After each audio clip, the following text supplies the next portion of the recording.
I'm going to need a little help getting the screen to work. Well, I'd like to thank Brent Hatch. He's a model of the type of lawyer I want to be and of the type of lawyer I would want to hire if my life, liberty, or property were in peril. I'd like to begin by expressing my deep appreciation to Senator Hatch. In his farewell speech on the Senate floor last December, Senator Hatch made a moving appeal for Americans to follow the better angels of their nature on the path of civility, pursuing principles of pluralism, and striving for unity in seeking mutual vindication of religious freedom and LGBTQ rights, and expressing his conviction that there is substantial common ground. In that speech, he identified the Religious Freedom Restoration Act, what we law professors call RFRA, as his greatest legislative accomplishment in his 42 years in the Senate. I agree with Senator Hatch. We need to find avenues to protect principled pluralism, to strive for inclusive freedom, and to protect reciprocal equality. To use his words, we need to get beyond thinking in terms of a zero-sum game. I'm also honored to share the podium today with Baroness Emma Nicholson of Winterbourne. Her work with the Amar Foundation in striving for peace and justice in Iraq by rebuilding lives through health, education, emergency aid, human rights, and women's empowerment, and in particular in facilitating the journey from persecution to inclusion for the Yazidi people, is an inspiration.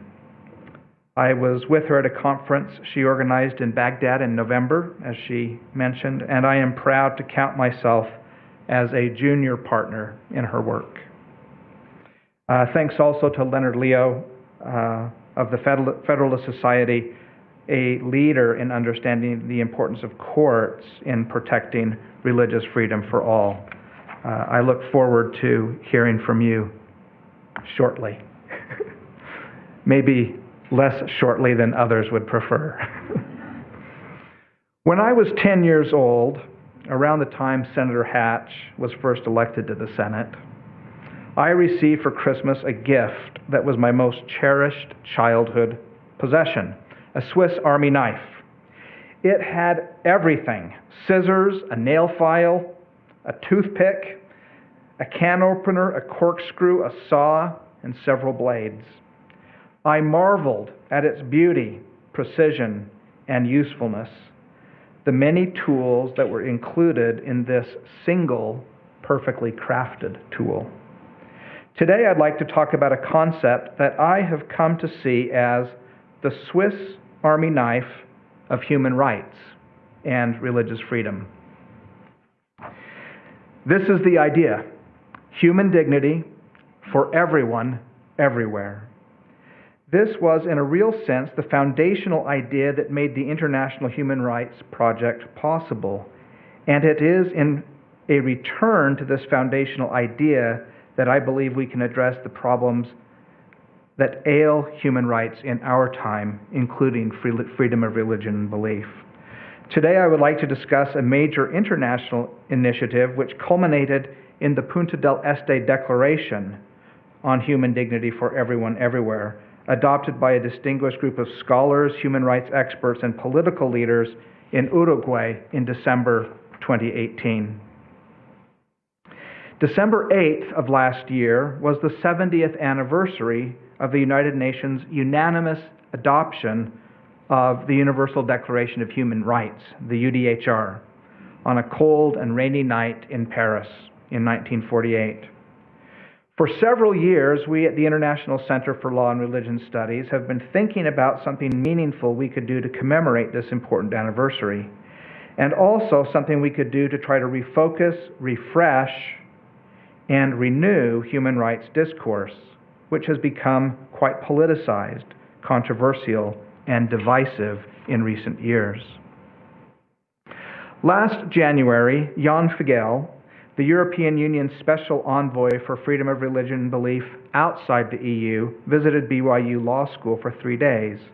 And he, Cole Durham, and I brainstormed about what we could do to celebrate this anniversary and to help affect what Ambassador Fagel has described as the need for climate change with respect to human rights discourse.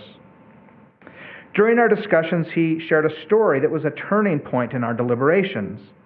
He described an experience that is common in his work as EU Special Envoy. Hello, Pakistan. This is Jan Fagel, the EU Special Envoy for Freedom of Religion and Belief outside the EU, and I'd like to come meet. This, he explained, is met with a long silence, followed by the words, "We're really busy." Now, Jan is a patient fellow, so he doesn't say much more. He just pauses again, and eventually they ask, skeptically, a follow-up question. "Well, what do you want to talk about?" And he says, "I'd like to come talk about human dignity and how it's important for all people in all places at all times and how it relates to religious freedom." And the response, he says, goes something like this. Dignity. Karama in Arabic. That's an important concept in the Quran and something we Muslims believe in deeply. Why don't you come? Maybe we do have something that we can talk about. And Jan Fagel has now been back to Pakistan, not a bastion of freedom of religion and belief, 3 times for increasingly public discussions of human dignity for all and of religious freedom for all. His last visit was a large national conference that was televised around the country. And so this little concept of human dignity became the door opener, the bridge builder, the conversation starter that he had been looking for. He noted that human dignity is an interesting concept because it is at once the foundation of human rights, but it's also the telos, or the end, of human rights. And so when we ask, what's the purpose of human rights? It is to achieve human dignity for everyone. It's also a metric that we can use to evaluate performance. When we ask, how is this country doing with respect to human rights? If we could ask only one question, the question we might ask is, what's happening with respect to the protection and promotion of human dignity? As we began this brainstorming, we quickly came to realize that human dignity had been a really important part of the genesis of the Human Rights Project at the end of World War II. I was recently in New Orleans at the World War II Museum, and I found this quote on the wall from General Douglas MacArthur at the time of the Japanese surrender at the end of World War II. He said, "It is my earnest hope, and indeed the hope of all mankind, that from this solemn occasion a better world shall emerge out of the blood and carnage of the past, a world dedicated to the dignity of man and the fulfillment of his most cherished wish for freedom, tolerance, and justice."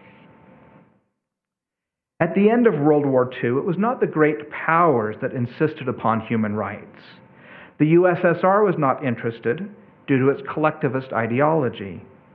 Great Britain was not particularly interested because it wanted to hold on to what remained of its colonial empire. And the United States was not particularly interested because of deep issues of racial discrimination and segregation. It was delegates like Carlos Romulo from the Philippines at UN headquarters that would not let human rights fall off the agenda. As he put it, "I became a nuisance, a gadfly, a pest. I prowled corridors, buttonholed delegates, cornered unwilling victims in hotel lobbies and men's rooms." Eventually, a Human Rights Commission was created with 18 countries represented, with Eleanor Roosevelt chosen to serve as chair. Side note, I think it's too bad that Our children and grandchildren don't learn about this in the history classes that they take in our American high schools. When these 18 countries that comprised the UN Human Rights Commission in 1947 began their work, drafting what would become the UDHR, they quickly reached an impasse. There were too many different ideas of where to start and what should be included. A first draft prepared by the Commission's Secretary, John Humphrey of Canada, was hundreds of pages in length.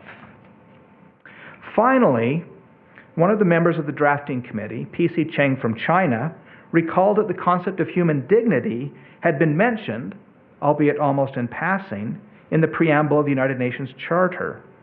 Perhaps we can start there, he suggested.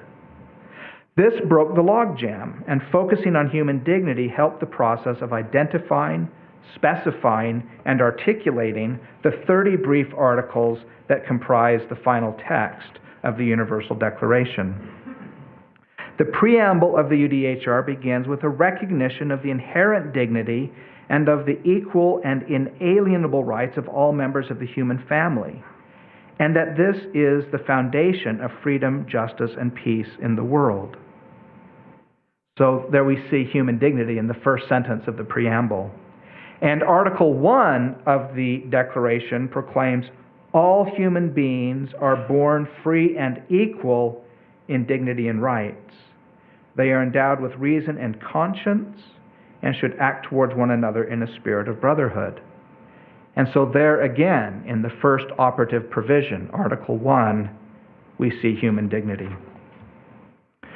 For the drafters of the Punta del Este Declaration, our hope became that in our historical moment as well, at a time when climate change is needed in human rights discourse, a return to this basic foundational principle of human dignity can serve a similar work.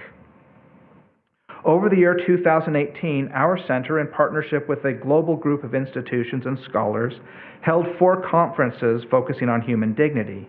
And at each, we presented and received feedback upon successive drafts of what would become the Punta del Este Declaration, resulting in ongoing refinement. The first conference was at Central European University in Budapest. Some of you will be aware of this university because it's being shut down by President Orban in Hungary. The focus of the conference was on the prospect that human dignity could help move human rights discourse from tensions and conflict towards rejuvenation, reconciliation, and perhaps a restoration of human rights.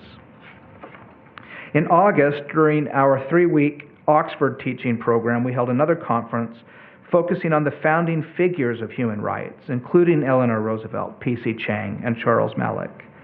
The role of human dignity as a foundational principle of human rights, and the practical uses of human dignity as a human rights concept. This is where the image of the Swiss Army knife came to mind. And last October, we held our 25th anniversary annual Law and Religion Symposium at BYU Law School, which focused on the connections between human dignity and freedom of thought, conscience, and religion. One of the key instruments here is the Vatican II Declaration, Dignitatis Humanae, which articulates a vision of human dignity as the deep foundation of the Catholic Church's doctrine of religious freedom. You don't have to be Catholic to be inspired by the deep implications of our shared human dignity for freedom of religion and belief. All of this culminated in a 2-day conference at Punta del Este, Uruguay in December 2018, where a group of 40 scholars, human rights experts, and political leaders from around the world gathered and spent 2 days finalizing and agreeing upon the text of the Declaration. Punta del Este has symbolic significance. Uruguay is a secular state in the southern hemisphere, which itself is quite religious. Punta del Este is located at the easternmost point on that part of Latin America and is famous for its lighthouse. This juxtaposition of south and north, east and west, and the overriding image of a light shining outwards was quite meaningful. The Punta del Este gathering included experts from many countries, and there were 68 original signatories from 35 countries, including the delegates to the Punta del Este conference, the conveners of the conference, as well as many who had participated in the 3 other Human Dignity conferences earlier in the year. We have produced a brochure that describes the background and drafting of the Declaration, includes the preamble and text, as well as the initial signatories. The images that I've been sharing with you come from that brochure, and I've brought some copies if anyone is interested. All of the photos in the brochure are by the acclaimed portrait photographer Steve McMurray, best known for his 1984 National Geographic cover of an Afghan girl. Almost everyone remembers that cover. We chose his images to accompany the Declaration because, especially when you focus on the eyes of the subjects, they exude dignity. As one of our colleagues from Vietnam observed recently, these images do not so much capture their subject as we are captured by them. The Declaration includes a preamble and 10 articles, each of which focuses on some of the practical uses of human dignity. I've already mentioned the sense in which human dignity is the foundation, the objective, and also the criteria for evaluating human rights. I've also mentioned how it's useful in generating agreement and building common understanding. It's also helpful in defining and understanding the limits of human rights. It's also important in helping us focus on duties and responsibilities as well as rights. It's useful as a concept in human rights education, and in particular in reducing resistance to human rights education. It's valuable as a mechanism for seeking common ground, and it's an idea that is often implemented in legislation. It's also a concept used by courts and can be used to create reconciliation between groups in conflict. Number 9 is important because oftentimes human rights claims are in conflict with each other. Here we think, for example, of tensions between gay rights and religious freedom. One thing that makes progress possible is when everyone involved is focused on their commitment to the human dignity of everyone involved in the conflict. So you move beyond thinking about just the vindication of the rights for your group and begin thinking about the vindication of the rights for everyone. Again, echoing the appeal to our better angels. Finally, we note that focusing on human dignity helps us focus on the most egregious violations of human rights, the genocides, the forced migrations, but also the opportunities for progress. Think here of what Baroness Nicholson has just told us about the work with the Yazidis, focusing on faith and music and ancestry. The signatories of the Declaration are a varied and distinguished group of experts, and their names are also listed in the brochure. Additional signatories are invited and continue to add their names to the Declaration as well. The Declaration also has a website, dignityforeveryone.org, which anyone can go look at. You'll see the history of the conferences that were held, an introduction, and the Declaration itself, translated into several languages, as well as an electronic version of the brochure. There's also a lot of secondary materials, including about a 40-page bibliography about articles and books about human dignity. This year, and during the next few years, we hope to amplify the message of human dignity for everyone, everywhere, in a variety of ways and in a variety of fora. This year, we have done this at several events in the United States, as well as at conferences in Rome and Bologna, in India, South Africa, Laos, and Vietnam, and today here at the University of Utah. Events also scheduled this year include Abu Dhabi in April, Botswana in May, Provo in June, 2 universities in Indonesia in June, at teaching programs and conferences in China in July, and at 3 workshops and conferences at Oxford University in July and August. And this year, again, our BYU Law and Religion Symposium will again address the theme of the connections between human dignity and religious freedom. There are also several books in the work. One, a detailed explanation of the Punta del Este Declaration, line by line, a commentary. One on the founding figures of the Universal Declaration of Human Rights, Eleanor and P.C. and Charles and others. Another on the uses of human dignity in the work of courts, with examples from various courts around the world, and another on religious and philosophical perspectives on human dignity.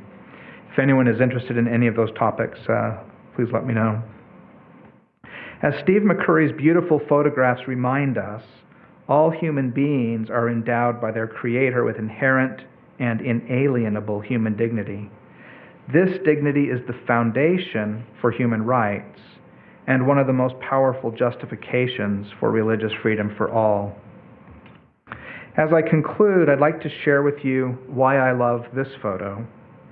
Even though one eye is covered and the other is obscured by a dirty and distorting lens, we are still drawn to the eye, the window to the soul of this man, reminding us all that we are each created in the image of God, are His children, and have a dignity, value, and status that is inestimable. I want to conclude with the word that Baroness Nicholson emphasized: philanthropy, love of mankind. That really is the heart of it. If we seek to find ways to help people like the Yazidis recover their belief, if we do it through mechanisms like health and education and economic opportunity, if we help them travel the road somehow from persecution to inclusion, this is a measure of our fulfilling that important charge. Thank you, Senator Hatch, and thank you for the opportunity to be here today.